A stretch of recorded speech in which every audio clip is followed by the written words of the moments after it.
My name is Richard August, and I'll be your host. Our guest is Speaker of the House of Representatives, Joseph Shekarchi. Speaker Shekarchi is a Democrat representing District 23 in Warwick and was first elected to the General Assembly in November 2012. Mr. Speaker, welcome to State of the State. Thank you. It's my pleasure to be here. Thank you for having me. Let's start with an easy one. There are no easy ones when it comes to Dick August, but go ahead. Will the recreational use of marijuana become legal in Rhode Island this year? It's probable. I wouldn't say the word possible. I think it's probable. We've worked very hard over the last 6 months with all the advocates and all the stakeholders to craft a bill. The bill has been introduced around March 1st. We've had hearings in the House and the Senate.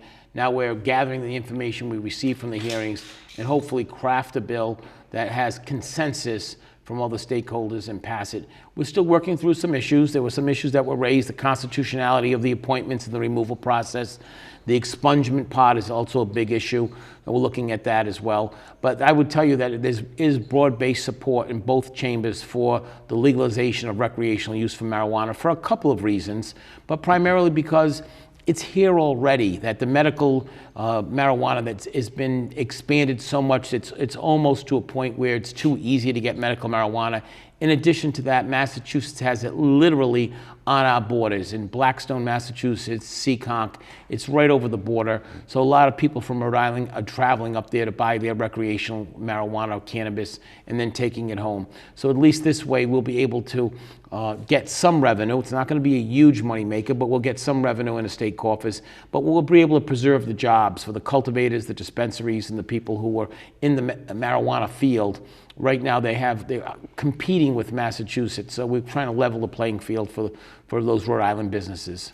Do you know offhand or recall, does the bill include a provision that would allow someone to have, 5 or 6 plants for personal consumption? Yeah, the current legislation, which is again subject to more hearings and approval, does have a home grow component to it. It's a very small home grow, but there is a home grow component to it. Okay. Similar to what the current medical law authorizes as well. Okay. Now, in Rhode Island, the responsibility for the state budget falls almost entirely on the House Finance Committee. The Senate does have a Finance Committee, but usually they follow and tweak what Chairman Abney and his committee develop. And the governor does present a budget by the executive branch, but it's really just a wish list. And last year, Governor McKee proposed spending just under $10 billion, that's with a B, and the General Assembly gave him almost $14 billion thanks to the federal COVID cash money that was coming in. We've had both parties' representatives here, and they expressed the concern that the budget that was somewhat inflated by the presence of federal money was going to become the baseline for the budget for fiscal year 2022-2023. And I think this last projection I heard was the state was looking at perhaps a $650 million surplus this year. Can you give us any kind of an approximation or range where the next budget will come in?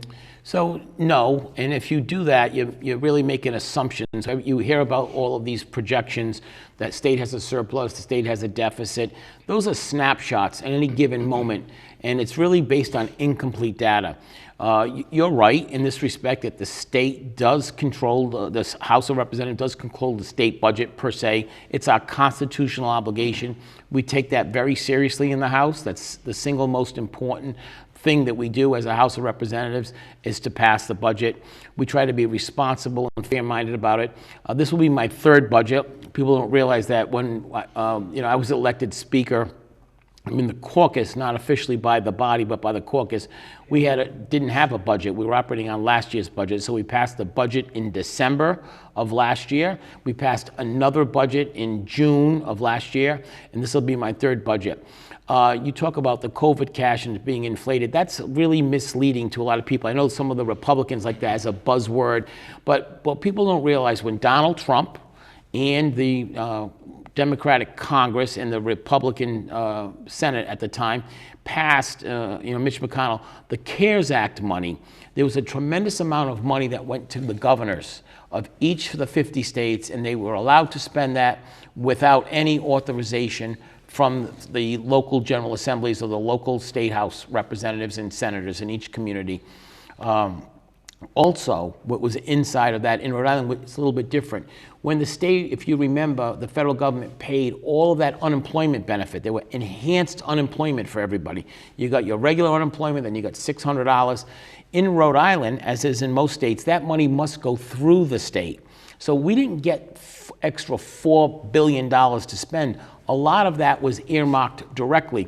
The federal government gave that money to the state of Rhode Island Department of Employment and Training, basically unemployment. We in turn then gave it out to the individuals who qualified for it. So all of that had to be accounted for in the budget. That's where you see the inflation of the budget. Those are directly caused by the federal allocations that came into the state. That's why the budget looks a lot more, or I would say inflated than it actually really is. So we take that responsibility seriously. I'm not trying to skirt the issue. I just try to give out accurate information. The first week of May, we have a revenue conference. We will have our March 15th federal and state business taxes paid. We'll have our April 15th personal and federal taxes paid. And then in May, first week of May, the House, the Senate, and the governor's office, the fiscal analysis and fiscal staffs will get together and unanimously agree on what they think the numbers are going to be for the next year. And that's how we set our budget. It has to be unanimous. It's based on all the current data. It's really a non-political process. It's been going on for a long time. They do a very good job of it here in Rhode Island. And it depends on a lot of factors. It's not just spending, it's caseloads. How many prisoners do we have? How many prisoners do we project? How many people that need public assistance through DCYF? Those are called caseloads. How many patients we have in the hospitals, the state hospitals? All those are, there's a little bit of a science to it. It's not exact science. It's not perfect. It can't be, because you just don't know how many people are going to get sick. You don't know how many people are going to be arrested. Right. But we do as best as we can. Those numbers then get set, and that's what we decide on what the budget will look like. Mm-hmm. I don't think many people realize the process that occurs, and that's and I try to explain that. And then the Senate does play a role. We work with the Senate collaboratively. There are meetings going on right now on a weekly basis. Myself and the Senate President, our respective finance chairman. You mentioned Chairman Abney does an outstanding job, and his Senate counterpart as well. They meet regularly, and a lot of their Senate priorities are incorporated in the House budget. That's why you don't see a lot of debate or a lot of change, because that all happens pre-launch of the budget. Also, I'll point out that the state of Rhode Island has won awards nationally on how we conduct our budget process. We actually pass a budget in committee. It sits on the desk, so to speak, so like a fine glass of wine, it's opened up and it breathes, and everybody can look at it. The media, the public, the members can all look at it, and then we start a process where we have a long, lengthy, sometimes 1, 2, or 3 day debate on the budget in the House, and then we send it off to the Senate, and then it ultimately goes to the governor. As you said, it's probably the most important thing that happens in any legislative session. I consider it the single most important thing. It's our constitutional obligation. We take it very seriously in the House. Now, the Secretary-Treasurer of the Rhode Island AFL-CIO was on this program, and he supported the change from an election day, which is called for in the Constitution, to an election season that would run from 3 weeks before the Tuesday in November and perhaps a week after, to make sure all the mail-in ballots had been received. He said that this was necessary because no one works 9 to 5 anymore. Do you think we need to have an election season every year? Well, let me just push back with you. I disagree respectfully with the Secretary of the AFL's position. I don't believe it's an election season. I don't know where that term came from, and I'm sure that means a lot of different things for a lot of people. The last 3 elections we've had in Rhode Island, we've allowed early voting, or some people call it emergency voting, where people can go to their city and town when it's convenient for them and cast their ballot. And I don't think that we've had 3 elections where this has been executed, and executed very well.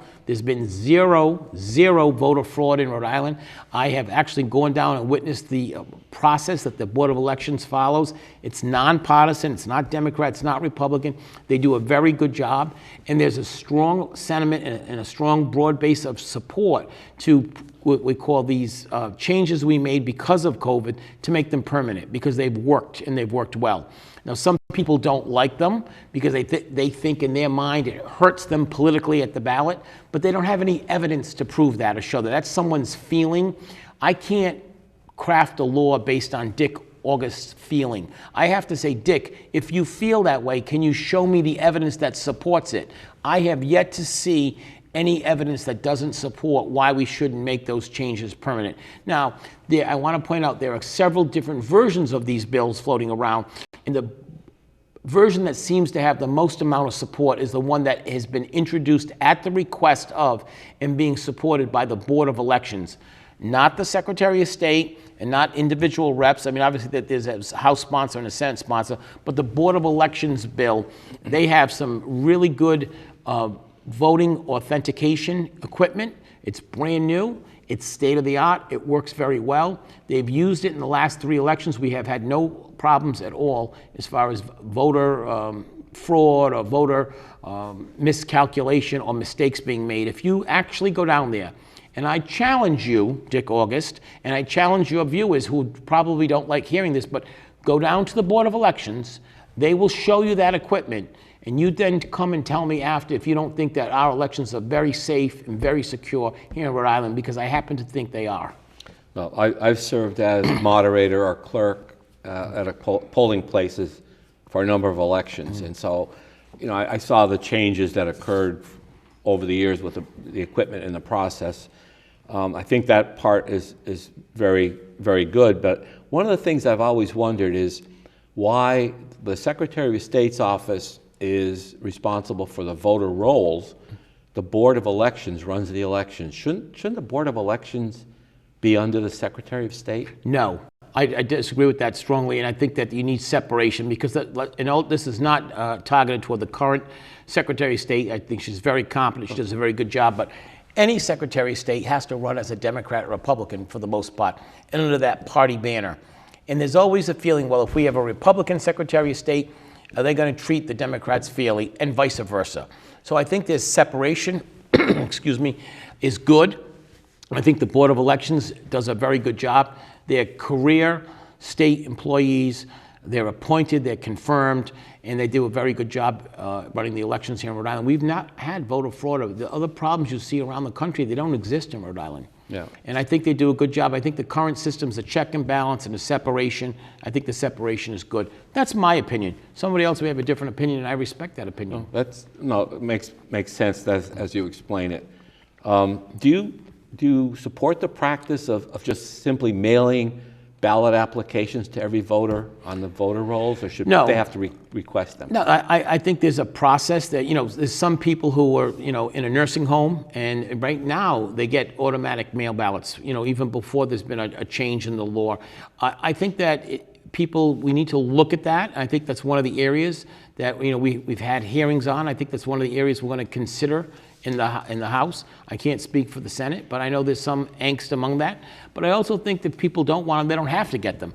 The beauty of this current legislation, it creates 3 opportunities for people to vote: by mail, early, or just the old-fashioned traditional way. So if you look at the way it broke down, it pretty much broke down 1/3, 1/3, 1/3 in the last election cycle. So you're making it convenient and easy for everybody to vote. There is a movement, especially among the Black Lives Matter movement. We had the leader of their PAC here, and they're moving to rescind or amend the Law Enforcement Officers' Bill of Rights. Do you support such a move? Do you think we ought to? I do not. I do not support a repeal of that. I think the bill needs to be reformed. I think it needs to reflect what's happening today. I know that Representative Norrie and Chairwoman Williams have different versions of that in the House. I know there's a version of that in the Senate. We were going to have some hearings on it this week. They may have been delayed a week or so, but we're working. There's a lot of discussion going on between the police chiefs, the sponsors of the bill, the advocates of the bill, the police union, and the rank and file, as well as the cities and towns. I'm hopeful we can craft something that meets the needs of Rhode Island citizens right now. People have to have faith and trust, not only in the policemen, in the community, but in a process. So I think that some of the reforms that I would be in favor of is a little bit more transparency around that process. And I think that we need to also expand the board. Of the current board makeup is 3 individuals right now. I think we need to open that process up. There's been a great deal of notice on the issue of shoreline access, which is guaranteed to all Rhode Islanders under the Constitution. In the words of a local South County newspaper, and I quote, "But private landowners claim their beachfront property rights exclude the public." Now, your law practice, Speaker, specializes in real estate transactions, and the formula for determining the so-called mean high tide mark is very esoteric, and you have to have a degree in hydrology to figure it out. Or you have to hire someone to tell you where it is. But do you think public access rights to the shoreline need to be clarified in this session? I think it's an important issue, and you're going to understand what I think is an important issue is almost irrelevant. It's what the public thinks, and they go to their state representatives, and state representatives bring it up. So it is an important issue because the public has been very vocal about it, and there's been a couple of activists about it. So I think that the process last year, there was a bill, there was an awful lot of confusion and a lot of misinformation. That happens a lot. It happens from advocates who either support something or don't. They try to give out different information or actually false information to try to support their position. So what I did last year, in last year's session, we created a study commission. It was very broad-based. It had people from all walks of life. It had realtors, it had lawyers, I had a retired Supreme Court justice on it. It had advocates, it had trial lawyers, and it had professors. They've come to a recommendation, which is before the House, which would basically preserve the rights that exist right now, does not expand them, does not define them, preserves the constitutional rights, and just changes the mean high tide to the high tide line, which is about— That's visible. It's visible, and it's about 10 feet more. I'm not so sure we're going to end up at 10 feet. It may be 12 feet. It may be 11. It may be 8 feet. It may be 9. But that's what the legislation calls for. The House, Terry Cortravan, the chairwoman of that commission, has done a tremendous job of being fair-minded and balanced and bringing everybody together. That was the overwhelming recommendation of the study commission, who worked very hard on it. And all their meetings were open and transparent. They took in a lot of testimony from the public. I know there's some advocates who think there should be no change in it. I know there's some people who say they're going to sue. There's the Pacific Law Foundation, which is based in California, that was opposing this legislation. I haven't met with them or talked to them, but I understand that they have submitted testimony against it. So it's part of the package of bills that we're considering this year. I think you'll probably see some movement on it. The final form and what it says and what it looks like, I don't know yet. We're going to go through the normal legislative process, and we'll hopefully come up with a good bill that can withstand constitutional muster and that can be supported by the other chamber. People don't realize that there is another chamber. We have to listen to what the Senate has to say as well, and then the governor as well. Yep. Once again, this session, the anti-gun lobby has introduced its gun control agenda, and the 2 highest priorities for this group seems to be the banning of so-called high-capacity magazines and assault weapons, sometimes called military-style or weapons of war. Now, that high-capacity magazine bill sets a limit at 10 bullets in a detachable feeding device. I always wonder what that number is based on, because in Colorado, the limit is 15. In New York, it's 7. Vermont says 15 in a handgun, 10 in a rifle. Connecticut's in the wake of Newtown, when they banned these magazines, they said if you have one, you can keep it, but don't put more than 10 bullets in it.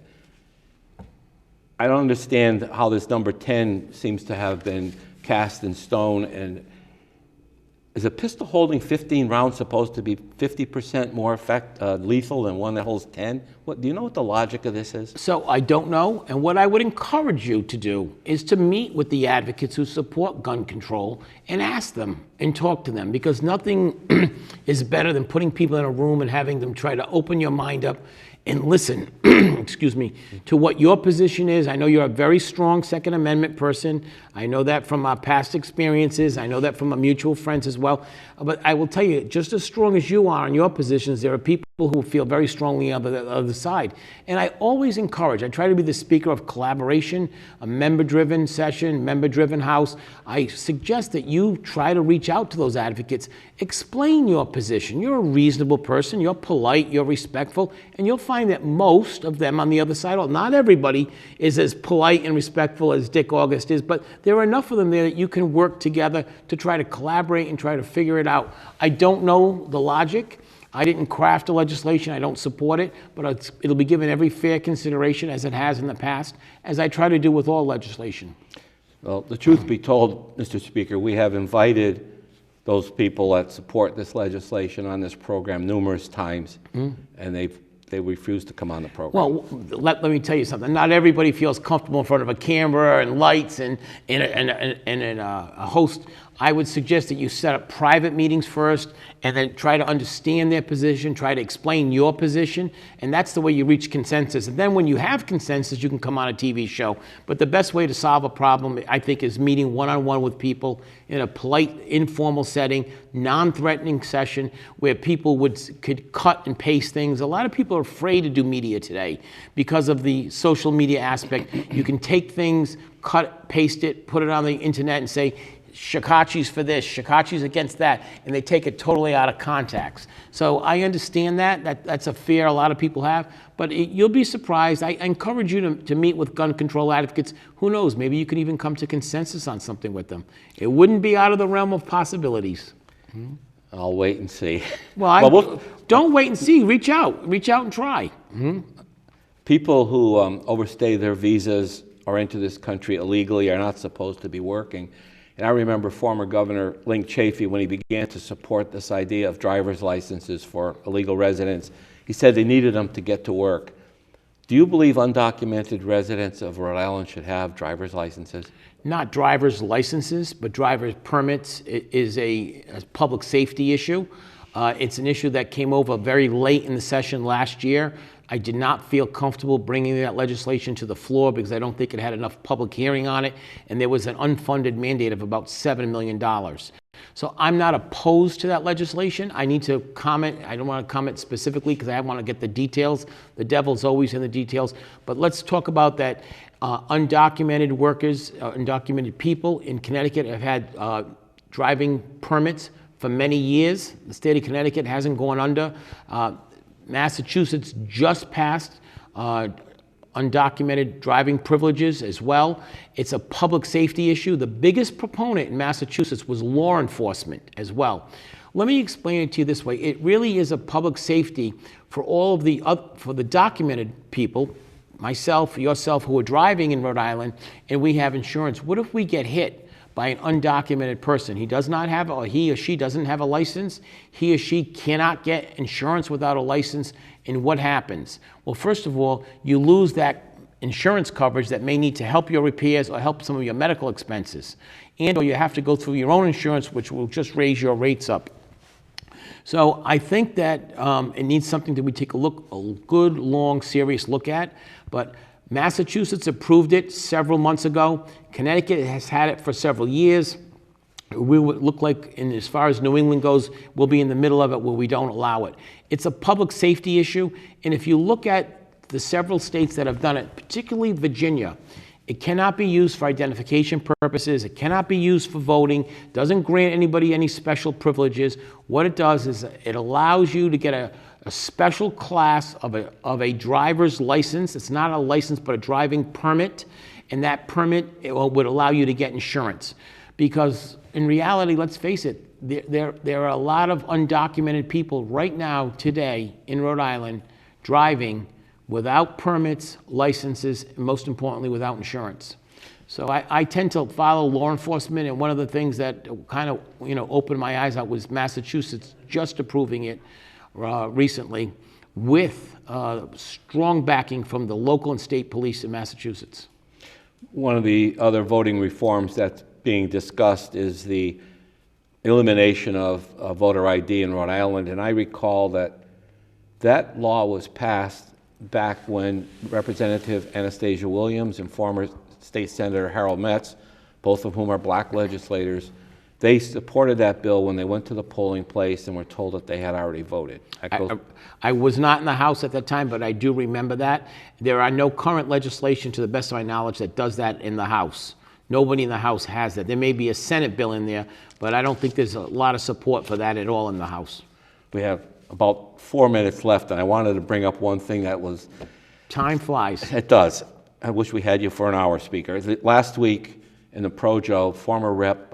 Joanne Giannini, who served 16 years in the House, put an op-ed in there about these progressives in the Senate that are trying to introduce, they have introduced legislation that would basically legalize prostitution in Rhode Island. Is there any chance that the House would pass such a bill this year?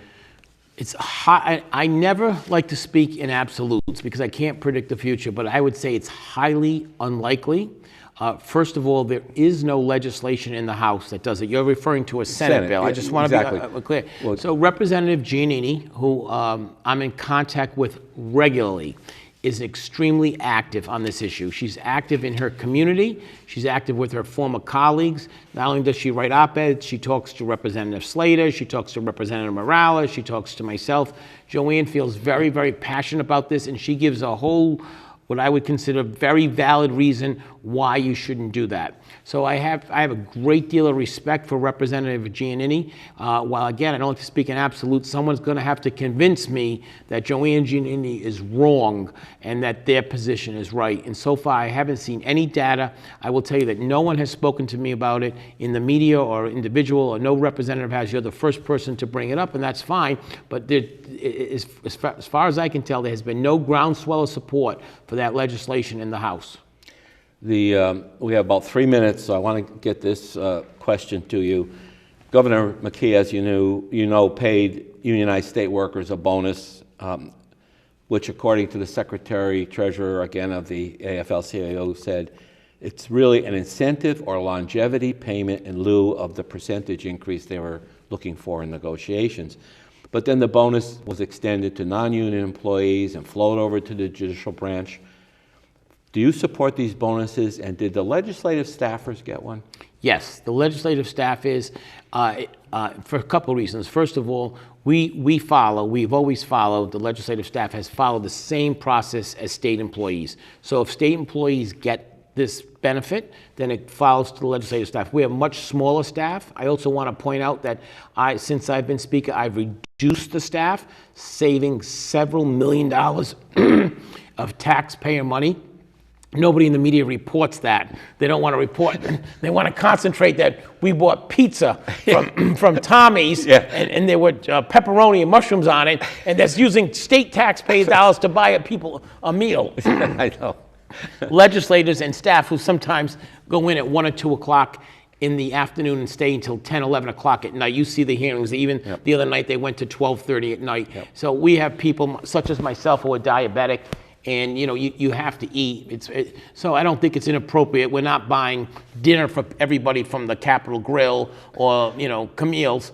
We're buying Greg's and Angelo's and Cello's. Pronzi, don't forget Pronzi. Pronzi Catering and other local, Milanzi Catering. We tend to spread that around. And I point out that we haven't really used any new vendors. We're using the same vendors that we have before. So that's why, look, I understand if you and I are negotiating a contract and you want a 3% raise, and I say to you, Dick, no, I'm going to give you a 2% raise, but I'm going to give you a $3,000 lump sum payment. There's some logic in doing that from the state perspective, because once you give somebody that 3% raise, when the next union negotiation starts, you're starting at that 3% base. But if I've only given you 2% and then an incentive payment, when that next contract comes up, we come in at a 2% base. So there is some logic behind it.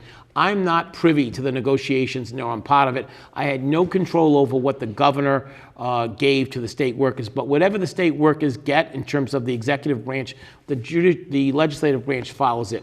We have to wrap it up. I'm getting the signal from the control room, and I want to thank you, Speaker, for coming on State of the State.